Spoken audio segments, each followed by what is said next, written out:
Hello, happy Thursday. I hope this is going to work because I'm outside and I'm on cellular network.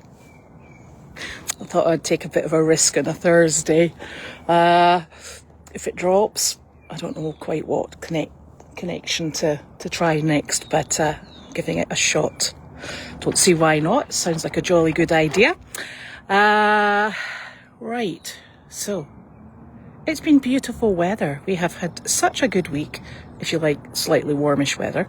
But it has been great. We've managed to get lots of things done outside. Janine is playing with the muck again.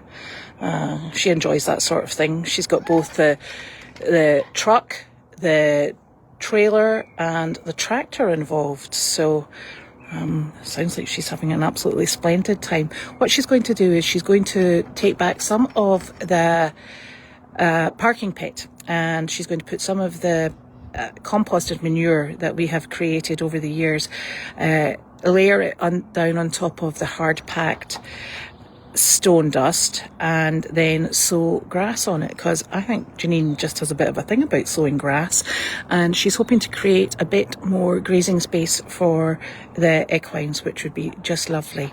So that's very exciting. I'm not sure if there was a job today because I wasn't down there this morning, so there may have been, there may not have been. And I know there's definitely not a job tomorrow because tomorrow is a really exciting day and it is vaccination day. So all of my dogs are being vaccinated. Then we're moving down the hill and all of the barn animals are going to be vaccinated. And then after Goldy's has been done, I'm going to take a wander over to Meredith and everything is going to be vaccinated over there.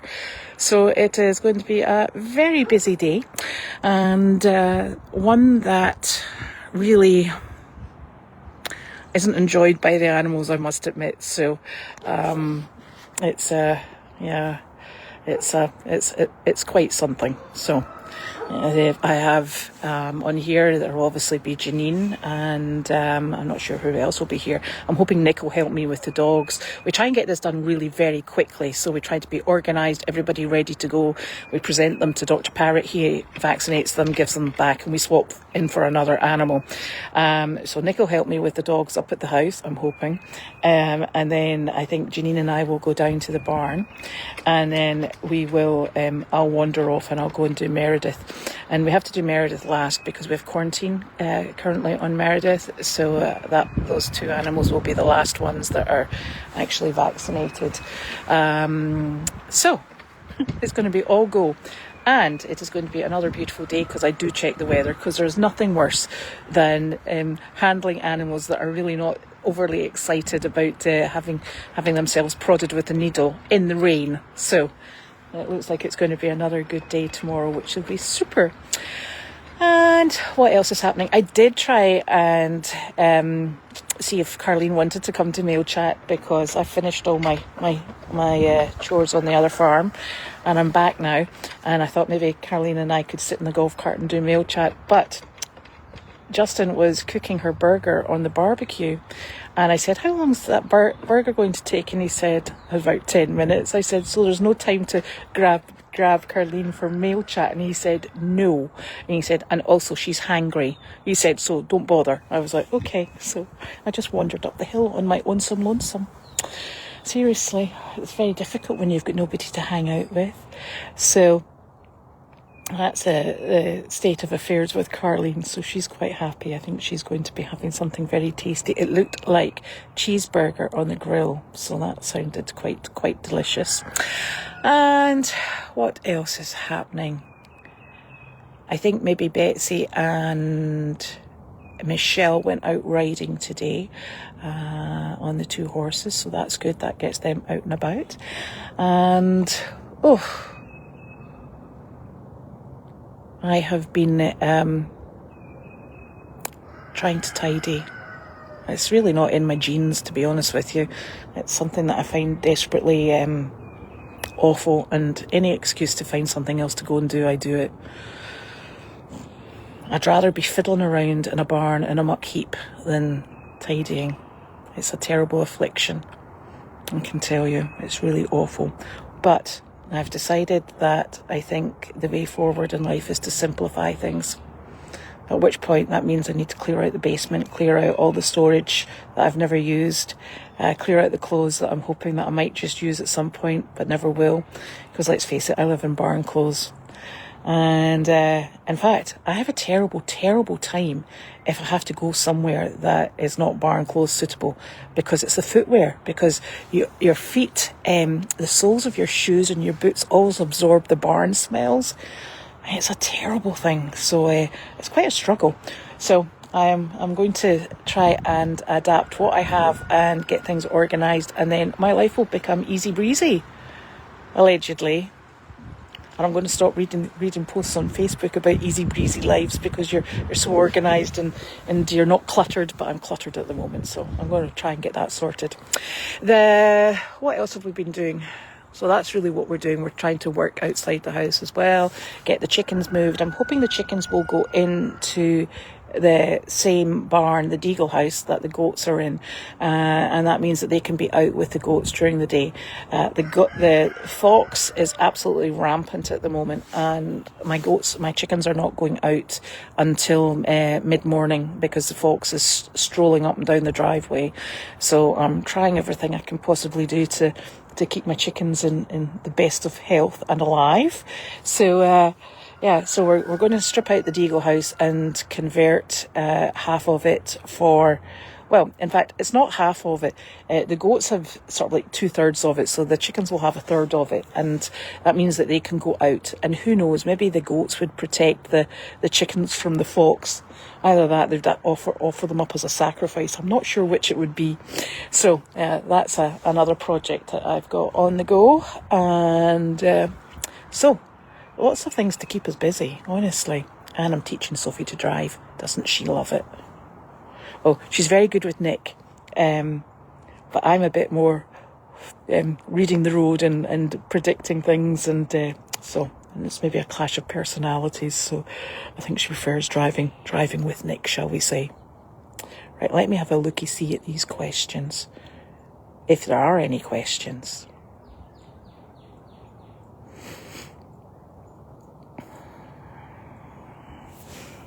Well, we actually have some mature compost as well as over the winter poop, but the mature compost is really, I mean, it's garden soil now, so it's wonderful. Vaccination day. There's no yay vaccination day, I can tell you. It's run for the hills, it's vaccination day. Ted and Enzo are still on Meredith. I own Enzo, he's mine, and my horse Boone is also on Meredith, and Ted is there, and he is at the moment owned by Kate, so we'll have to wait and see just what happens with Ted.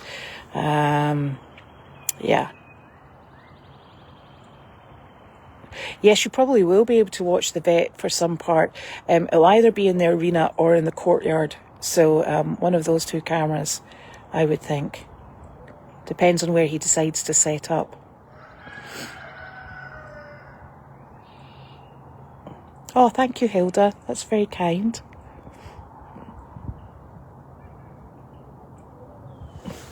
Do I ride my horse sometimes? No, is the answer to that. Yes, I'm supposed to. And I just haven't quite got round to it. So I'm hoping, that's another thing I'm hoping to do this year, is actually get myself back in a saddle. I'm not sure my legs or my hips will quite oblige, but I am hoping to get Boone back in saddle. He has a long time injury on his front leg, and sometimes if he's too overactive, it makes him a touch lame. He's not in any pain, and we just keep him as well rested as possible, and we certainly won't be jumping, we won't be cantering, and definitely not galloping unless it's a total emergency. And so walking and trotting is his speed, that's also my speed, and so that's why I took him on, because I don't really want anything high octane any longer. I just don't have the capabilities, to be honest with you. So at the moment, he is a total and utter pasture ornament, which he quite likes because he's super social and he does enjoy everybody coming to admire him. But I'm going to have to get myself in gear. He's going to have to get himself back in gear, and then we'll take it from there. I am hoping to get Enzo out. I do walk with Enzo. We used to do 3.5 miles 5 times a week. So I'd started working with him and also actually with Rocco about a month and a half ago. So I've got Enzo back into the stage where I can go into the barn with a halter, and I put the nose piece of the halter out towards him, and he now comes and self-loads himself into the halter. I haven't done it for a week, and I can bet my bottom dollar that little stinker won't do it. But I'm hoping he's going to oblige for tomorrow, because he's a monkey. He actually really needs a job, because otherwise he's only 5. And otherwise, he likes to have his one mule rodeo in the paddock, and he's just a piece of nonsense, to be quite honest with you. So I halter him up and I take him out on a big long walk, and he thoroughly likes it. He likes to strut his stuff. And he also appreciates the fact that everybody thinks that he's a very handsome little pony, and he obviously himself thinks he's a total stallion. So we wander around the roads annoying people, and we go down to the co-op. And my aim in life is to get him with a pack saddle on and a bag of grain in his back, so he can actually do something for a change instead of being a pest. But we'll get there. So I have had him out and about, and I do enjoy that. So lots to do.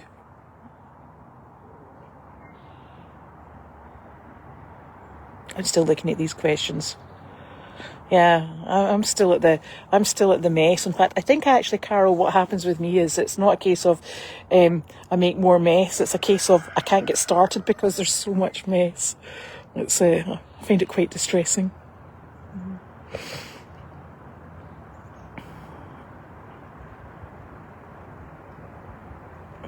So Dimitri normally hangs out with Arthur, and those two are, in fact, I saw them yesterday down over the fence, and it was Dimitri and Arthur that were hanging about like a couple of naughty boys, because they are. But sometimes it's really funny, because sometimes they kind of like drift apart and then they come back again. It's really weird, because those two are very friendly, and then sometimes Charlie's in the mix, and Woody's a bit of a single Pringle. It's peculiar. I don't know whether or not they have little arguments and fall out for a day or two. The pair that you always see together are Delight and Flower. They're hysterical. They just make me giggle. I love them.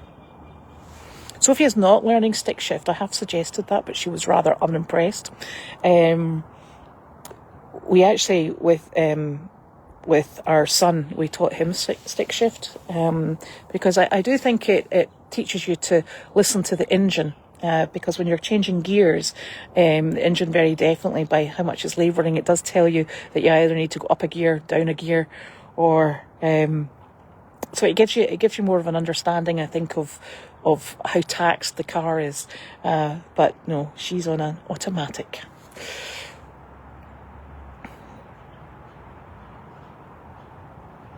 So the vet should be here sometime round about 1 o'clock, 12:30, 1 o'clock. But what we also has to remember is that if he has an emergency, that quite rightly bumps us back a bit. So I'm not 100% sure.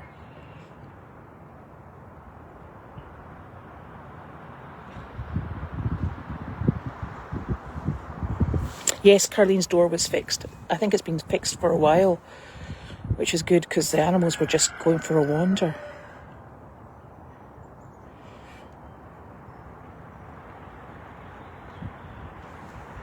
That tree behind me has been bending over ever since I've been in this house, so it's not getting any bendier, and it's still upright-ish. So, and it's bending towards the hill, so I don't think it will come towards the house, which is always a worry.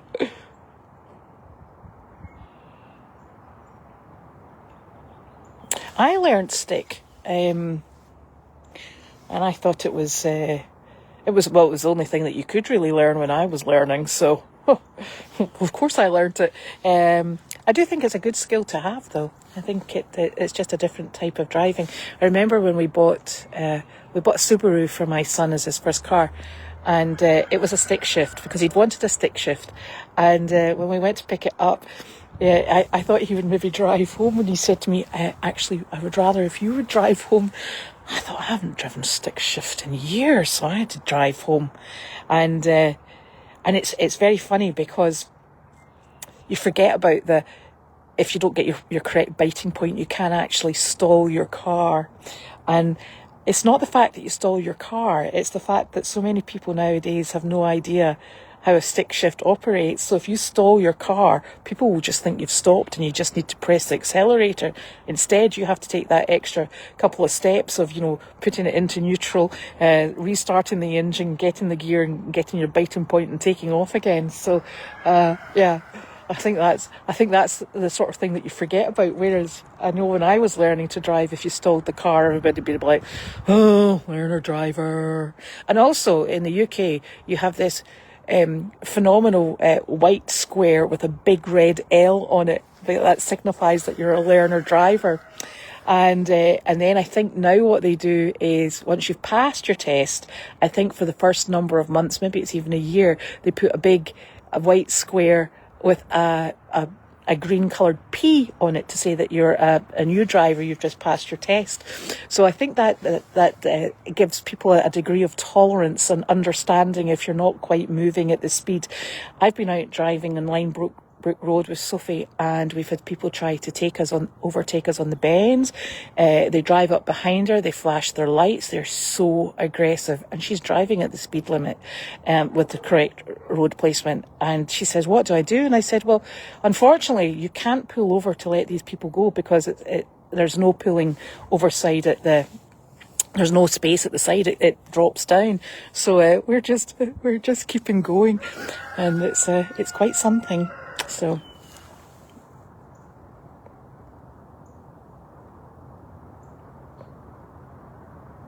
I'm just looking at these questions again. I think I'm all caught up. Look at that. That's amazing. So if you've got any questions, ask them quickly. That's one of my 7 roosters calling. I seem to have inherited roosters from somewhere. I'm thinking somebody's wandering up a small part of the drive and popping them over my fence, because I've never seen these birds before. They appeared at winter time. It was quite something. Oh.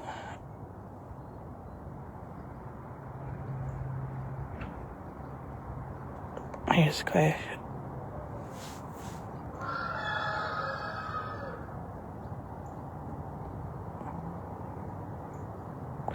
I had something there about somebody's grandson. The questions disappeared. Somebody's grandson, I think it was Susan's grandson in Wisconsin, was learning to drive. Oh, I remember Escape to the Country. That was a lovely programme. Yeah, so anyway, we're all good. We're all just getting there. And I've lost that question about somebody else's grandson learning to drive. But I tell you, it's not a pleasant experience now. Very little tolerance for these poor kids. Anyway, I'm going to go make dinner, because that's another chore I think I'm supposed to do for people and not for animals, which is, it's not quite the same thing, because when you make dinner for animals, they're so appreciative and they love it. Whereas sometimes when you make for people, they sometimes look at it and go, "What's this supposed to be? Oh, I don't like that. I'll make my own dinner." You're like, really? Honestly? It's a real tricky one. Ava is not at home at the moment. She's actually in Boxford, so she's very close by, which is lovely. But I think she's going up to Vermont. I can watch it at YouTube, yes. There used to be this service with the BBC, and I do like the BBC. And it was called the BBC iPlayer, and it was wonderful because it was like a watch again service. So anything that had been on either BBC 1, 2, 3, 4, and all the music channels, etc. You could watch it again at your leisure, so you could get all there's a murder series called Shetland, and you could watch that, and then series 1 or season 1, season 2, that sort of thing.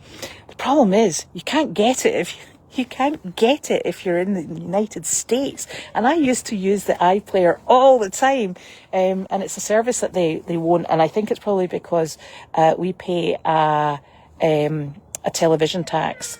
So the BBC is actually funded by what is it you call it? It's a television tax. Yeah, something like that. So you don't have it. You don't get it over here. So it's horrible. So I very much miss that. But not much we can do about that, I'm afraid. And anyway, I don't watch television, so I don't know why I'm complaining. So, good night, everyone, and have a lovely weekend. And I'll see you next week. Thank you for joining me.